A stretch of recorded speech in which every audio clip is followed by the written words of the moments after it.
Hello, in this video we're going to show you Kookaburra's label creator, and this is the way that you're able to design and create labels for different types of label printers and different dimensions. So to find your labels, there are two pathways. You can either go into food, recipes, find the item that you're wanting to print your labels, and over here in the view there is an option for label. Alternatively, you've got on the left navigation panel, you've got a labels section. So I'll come in via the navigation bar, we'll go to labels.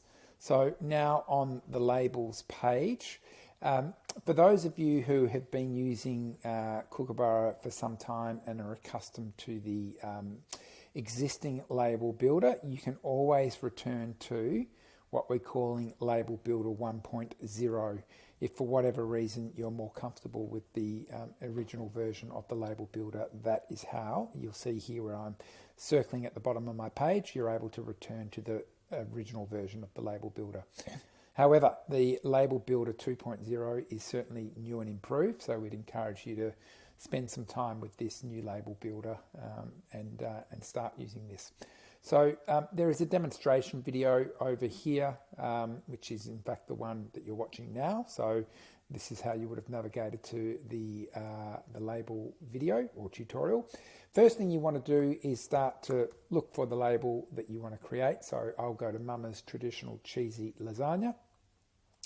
And this is the label builder. So it pops up on the page. There's a few parts to this.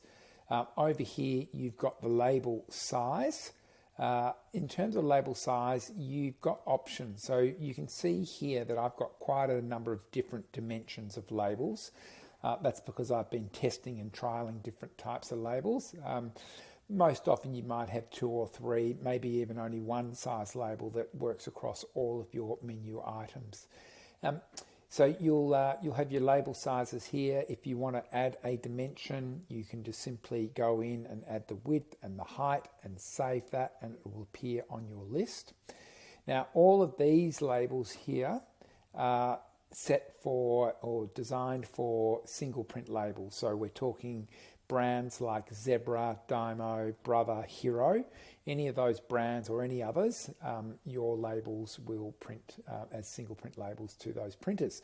And then down here you'll see that we've also got some preset templates for A4 pages with 4 to a page, 8 to a page and 14 to a page. So essentially you've got the option of using a traditional printer with A4 labels, or you can be using a single printer and setting your own dimensions. Over here in the preview window, it's showing you what your label is going to look like. So at the moment, you can see Mama's Traditional Cheesy Lasagna. And on this one, I've got it set for a small logo size. I've got the choice of medium and large. And likewise, I've got it set for a small font size, but I could also increase the font size from medium and also to large. And then as you scroll down the page, you've then got label features. So each one of these items is something that you can turn on and off from appearing on your label. So you'll see here on my label, which is the Mary Street Small label, and I'll explain in a moment how to create a template. My Mary Street Small label template has all of these items turned on. So the only thing I've chosen not to display on my label is the nutrition panel. And you'll see here that it's waiting for me to enter a use by date. So there's a date picker there. It's also waiting for me to put in a batch number and also waiting for me to select the weight option, so small or large based on what I've got in my recipes. And so at that point in time, this is what this label looks like. Now, if I wanted to change a label, so for example, let's say I wanted to remove the allergen statement. As soon as I make a change to a previously saved template, it's going to ask me up here, do I want to save the template? So at the moment, I've got a few different templates that I've created. I've got a Mary Street Small, a Mary Street Large, which brings in the nutrition panel. I've previously created a template for the A4, and in my A4, these are the label features that I've had turned on. So I don't have contact details, I don't have the business name. As soon as I go and add one of these elements, you'll see in this case, it's actually telling me that I've got too much information on this size label. So the idea is that you can do trial and error and work out what features you want to appear on your label, and to determine the size of the label that will allow you to have all of those features. So I'll turn that back on, turn it off. And then I've got my small label with a nutrition panel. So again, different labels with different information on it. Now, what you can do is I've set up my Mary Street Small as my default label. So this is the label that is applying to all of my recipes. If I'm looking at a recipe that I want to use a different size label, when I come in, it'll show as Mary Street Small, and I would need to select which of my other labels I would like to use for that label. So let's go through and we'll build a label together. So let's say that we're going to do a let's do a 90 by 63.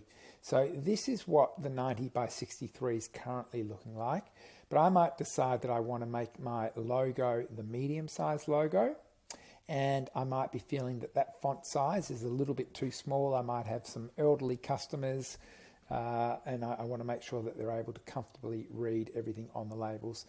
Please note that the small font, we've built the small font to be a legible font, so it does meet guidelines and minimum guidelines, but absolutely it is small, and therefore for some of your customers it may be too small. So give that some thought as you're building your label. So I will change the font size here to a medium font size, and you start to see what the label is looking like as I increase things. All of the information is here, but I don't think I don't use batch numbers, and I don't need the weight of my mule on it. And then here is what my label is looking like. So what's happening at the moment is I've got the ability to save this as a template. I can either save it and it will replace my existing Mary Street Small. If I don't want to replace my Mary Street Small, I might create a new label and I'll call it Mary Street Medium. And I've got the choice here to make this the default for all my labels. In this case, I'm not going to make it the default. I'm just going to make it one of the options that I have in my templates. So there we go. We've now got the Mama's Traditional Cheesy Lasagna set up as a 90 by 63 with medium logo, medium font size, and all of these features down here on display. And I've saved that as a Mary Street Medium. So the idea here is you've got the ability to play around with your labels. The single print ones, as I said, are set up for different handheld devices. So depending on which device you've got and what labels you're using, you'll be able to create your labels. I think importantly, there is only so much information that can fit on a label. So at a certain point, depending on what size label you're working with, you will break it. And it's important that you take note when you are putting too much on a label that you'll get this red warning here. What you might be able to do, for example, I've broken it here, but I could try and see whether changing the font size makes it work. It does. So there you go. I can now make this work with a small font. You will need to maybe test and just make sure that you're comfortable with the font size on a small label. And then once you've got your label ready and set, it's just a case of printing the label over here, and your device will be connected to your printer, and you will proceed as you normally would with any print job. If you've got any questions, please reach out. As mentioned a couple of times now, the intention here is that it is fully flexible. You can do whatever you like with it. We've made it based on insights, where some of you are using the label printer just to have a nutrition panel with the name of the item. So there's lots of different ways of coming at it. suggest you play around with it and find out what works best for you. And if you are having any difficulties navigating your way, reach out and we will give you some assistance. Thanks for your time.